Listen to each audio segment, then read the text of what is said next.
¿Qué tal? ¿Cómo están? Una vez más en Vivencias Victoriosas para JCG Discapacidad Nacional, primer y único medio proveedor de la Agencia Nacional de Noticias TELAN en discapacidad. Tengo el gusto enorme de conversar hoy con una amiga, con una persona muy comprometida en la defensa de los derechos de las personas con discapacidad. Exdirectora nacional del Programa de Asistencia a las Personas con Discapacidad en sus relaciones con la Administración de Justicia, ADAJUS. Es perito intérprete de la Corte Suprema de Justicia y Juzgados Federales, es antropóloga social y docente universitaria. Un gusto recibir y damos la bienvenida a la profesora, la señora Mabel Aurora Remón. ¿Qué tal, Mabel? ¿Cómo estás? Bienvenida. Muchas gracias, Mónica. Y sí, realmente tus palabras iniciales es lo que corresponde. Es un encuentro de amigas en realidad y bueno, será para que lo escuchen a quien se pueda beneficiar con esto y esperemos que así sea. Gracias. Sin duda, una persona sumamente cálida y que siempre nos transmite tanto, no solo a nivel informativo, sino a nivel humano, como tu propio recorrido, tu propia experiencia de vida, nos enriquece y nos anima a poder tener una mejor calidad de vida en esta área que ahora vamos a ir desarrollando. Y quiero consultarte, y perdón que me tomé yo la atribución de decir mi amiga, pero realmente una amiga de la casa también. Bueno, Mabel, qué gusto que estés con nosotros nuevamente. Quería preguntarte o que nos comentes acerca del origen de la lengua de señas argentina y también su constitución como ley. Tengo entendido que el nombre es en 1987, ya eso estuve mirando un poquito, ¿no? Como lengua de señas. A ver. Sí, el tema en realidad la lengua de señas en Argentina nace en el momento en que las personas sordas se constituyen en organizaciones. La lengua de señas no surge en las instituciones educativas en nuestro país. En otros países sí ha ocurrido exactamente eso, ¿no? O darle una formalidad. Por ejemplo, es el caso de Bonet o Ponce de León en España, en Francia, estamos hablando de 1700, donde se les da una formalidad para poder educar a las personas con discapacidad auditiva, en ese momento llamadas sordomudos. Hasta tal punto es de antigua que en 1550 el licenciado Lasso hace una especie de ley para que las personas con discapacidad auditiva pudiesen heredar sus bienes, porque el Lasso determinaba en aquel momento, junto justamente con Ponce de León, que las personas sordas podían darse a entender de varias formas, y una de ellas era hablando, ¿no? En aquel entonces, si uno no emitía palabras con sonidos articulados, era alguien que podía estar con algún tipo de discapacidad intelectual o psicosocial. Pero ellos dicen que no. Y ese es el primer tratado, la primer ley que hay sobre algún tema de discapacidad, 1550. Miren, un adelantado, porque 400 años después, en nuestro país, hasta el 2015 se consideraba eso. Según el Código Civil y Comercial, el capítulo 11 justamente decía que los sordomudos que no se dieran a entender por escrito serán declarados incapaces ante la ley, al igual que los dementes. Eso fue hasta ahora. O sea, estamos hablando de Lasso, y las personas sordas, bueno, en algún momento lo hemos dicho, yo soy CODA, soy de la asociación CODA. CODA somos los hijos oyentes de padres sordos. Y desde que tenemos memoria los CODA, siempre han hablado en lengua de señas. Es decir, la existencia del idioma era desconocida por los oyentes en realidad, pero no por las personas sordas. Las personas sordas lo practicaban. 400 años después se modificó el Código Civil en nuestro país, siempre hablo, y allí sí se incorpora la lengua de señas como idioma, pero fue también de alguna forma presionado por la Convención Internacional, que ya la reconocía como lengua, ¿no? A todas las lenguas de señas o signos. Todas eran reconocidas como idioma, diferente al idioma del país en el que han nacido, porque tiene otra gramática. Hablamos siempre del mundo occidental, ¿no? Oriente es otra cosa. Y bueno, finalmente las personas sordas lucharon, las organizaciones, y nosotros, por nuestra lengua materna, ¿no? Los hijos, para nosotros es nuestro idioma materno, por la lengua de señas. Y finalmente se aprueba en nuestro país el reconocimiento como idioma la lengua de señas. Es muy importante este reconocimiento, sobre todo a nivel legal, porque el Estado en esas condiciones está obligado a brindar el servicio de la interpretación para tener accesibilidad a las personas, a todas las instituciones, en la lengua que puede o tiene posibilidades de comunicarse. Antes también, pero digo antes en el sentido con la convención, pero antes de la convención no había nada. Era un reconocimiento tácito, ¿no? Y era muy difícil. Y siempre hago la misma pregunta, que nosotros en justicia lo vemos mucho, sobre todo en la modernidad, porque antes, estoy hablando del siglo pasado, ya desde mediados del siglo pasado, con tanta inmigración en las grandes ciudades de nuestro país, había otro sentido de solidaridad también, ¿no? De acercarse a las personas.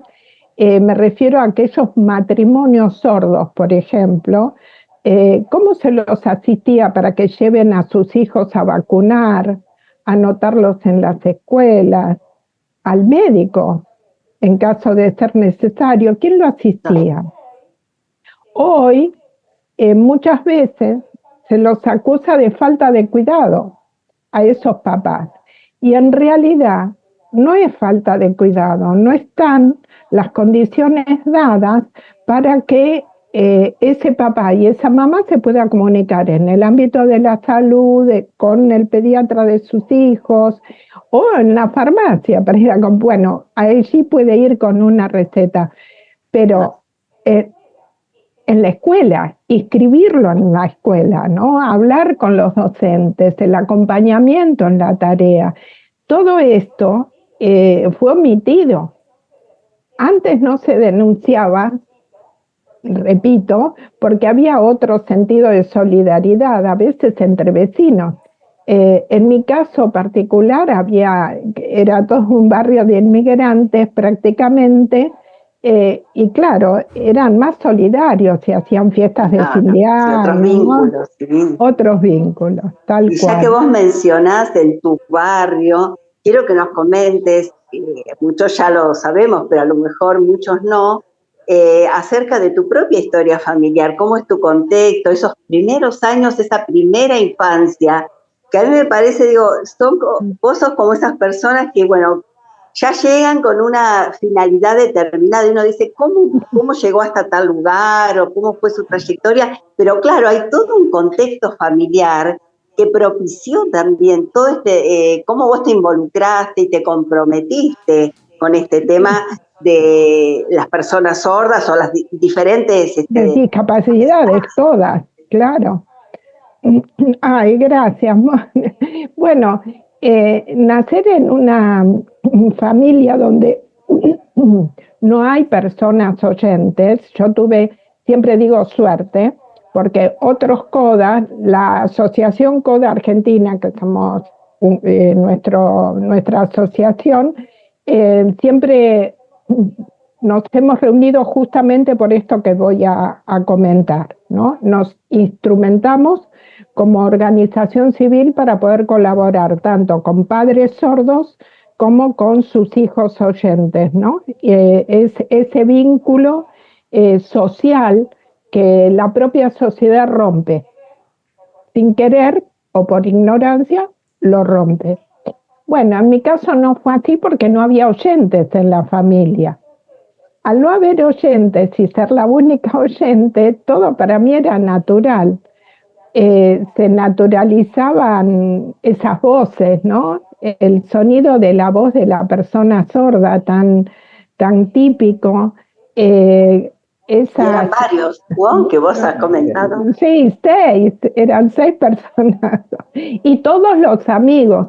Y como yo era la única niña, tengo algunas fotos que cuando las miro digo, Dios mío, yo ahí chiquitita y todo, 20, 30 adultos sordos alrededor, era como, yo creo que cuando era tan pequeñita, me refiero antes de los 3 años o durante los 3, debía disfrutar mucho, porque uno ve como cuentos, ¿no? En realidad, ver señar es ver la película, no es oírla, es la puesta en escena de la historia.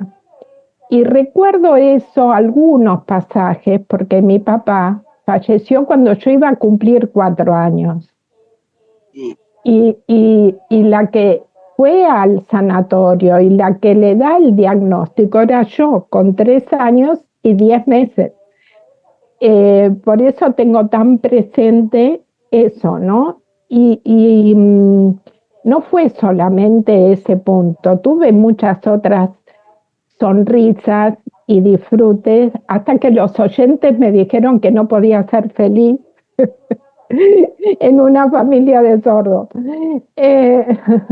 Pero nada, por suerte nunca le hice No era así, nada más que tenías que incorporar o incorporarte al resto de la sociedad de los oyentes, digamos. Claro, pero lo disfrutaste mucho, obviamente. Sí, pero en el caso de mi papá, por ejemplo, él cuando dormíamos, esto me lo contaron, no es que yo lo recuerde, él se ataba una cinta bebé a su muñeca y la otra a la mía, así que cuando yo lloraba y era bebé, él era el que me atendía, ¿no?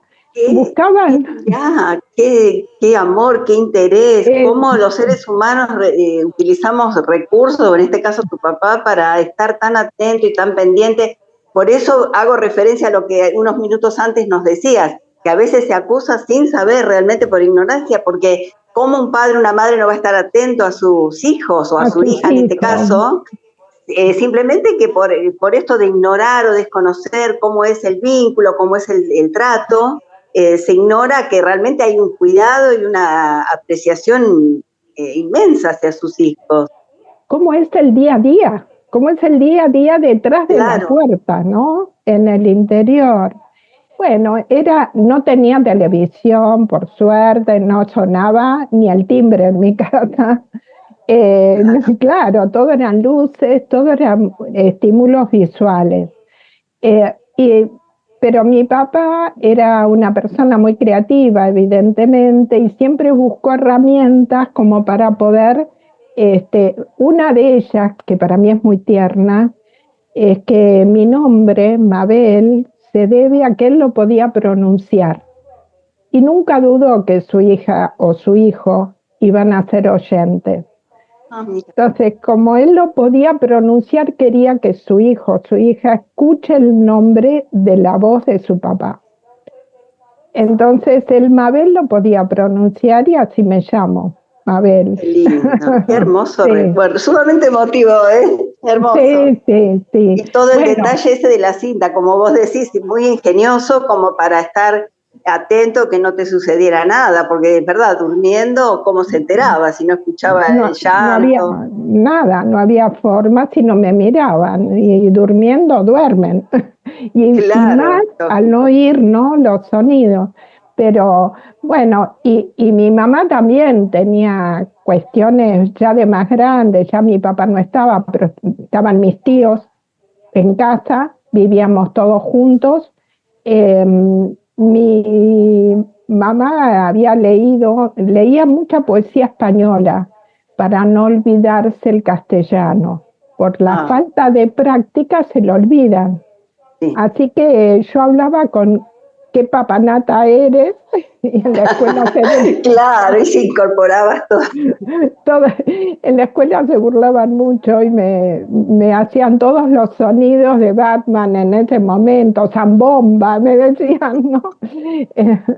Pero mi mamá había leído que los pájaros cantan en una poesía. Y en esa misma me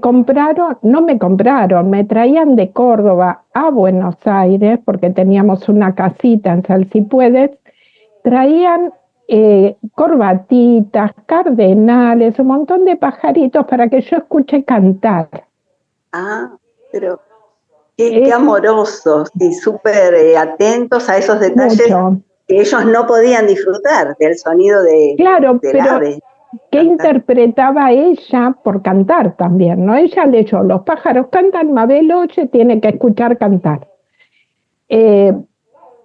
No una voz humana, pero bueno, si los pájaros cantan, cantan, ¿no? ¿Cómo ha despertado sin duda eso una sensibilidad muy especial en vos? Porque no todos se detienen ante el canto de un ave, pero vos ya de pequeñita estabas muy familiarizada con estos sonidos y con este aspecto de la naturaleza, ¿no? Que por eso digo, es una sensibilidad especial también. Bueno, claro, pero es porque nuestros papás nos educan en eso, ¿no? En prestar esa atención. En Córdoba también, yo estoy, en algún momento lo terminaré, escribiendo 3 auroras en la ventana, porque cuando estábamos en Córdoba, estaba la Aurora, mi mamá, que se llamaba Aurora, y mi segundo nombre es Aurora. Entonces éramos 3 auroras en la ventana en la madrugada. Y escuchábamos eso, yo escuchaba sonidos y le contaba. Y ella me contaba de aromas, ¿no? El olor a poleo, el aroma tan especial que tiene Córdoba, ¿no? Y bueno, frente a todo eso, uno responde en un medio, se ha creado tan natural que cómo no dar respuesta a eso. Y el porqué de la justicia. La justicia, yo no vivía en penitencia, pero me ponían muchas veces en penitencia, en jardín de infantes, en los primeros grados, porque no pedía permiso. Yo iba a escuela de monjas, entonces me levantaba e iba, pero tampoco las hermanas se preguntaron por qué no pedía permiso. Yo en mi casa, no podía, no me iban a oír. Entonces simplemente, por eso uno es autosuficiente, ¿no? Cuando uno necesita algo, va, lo hace y ya está. No hay otra, no estamos esperando que lo hagan por nosotros. Pero yo nunca entendí por qué me ponían en penitencia y tampoco sufría con la penitencia, porque como no sabía... que era algo malo, digamos, en sí mismo, claro, ¿no? No tenía idea. Y eso mismo me llevó a preguntar qué pasaba con las personas sordas y la justicia, qué pasaba con las personas con discapacidad intelectual y la justicia. ¿Entienden el castigo? ¿Desde qué lugar? Si no lo entendía yo, mucho menos, ¿no? Fui por ese camino. Y una vez, hace muchos años, una amiga de mi mamá, también sorda, todas, llamada Argentina, casualmente, me llama para pedir mi ayuda, porque yo no estaba yendo a la Asociación de Sordomudos de Ayuda Mutua en ese momento. Y me piden que vuelva, que retorne. Fui la primera socia de bebé de esa asociación, ¿no? Y a los 3 meses me hicieron socia. Claro. Y me piden que vuelva, y me acuerdo que nos invitó a tomar el té a mi marido, y las nenas, y en un momento me dice, Porque vos sos sorda, ¿no? Y después le pide disculpas a mi marido y dice que ella es sorda. Dice, es una sorda, oye, pero es sorda. Claro, se refería a las características. Muchas codas lo tenemos, ¿no?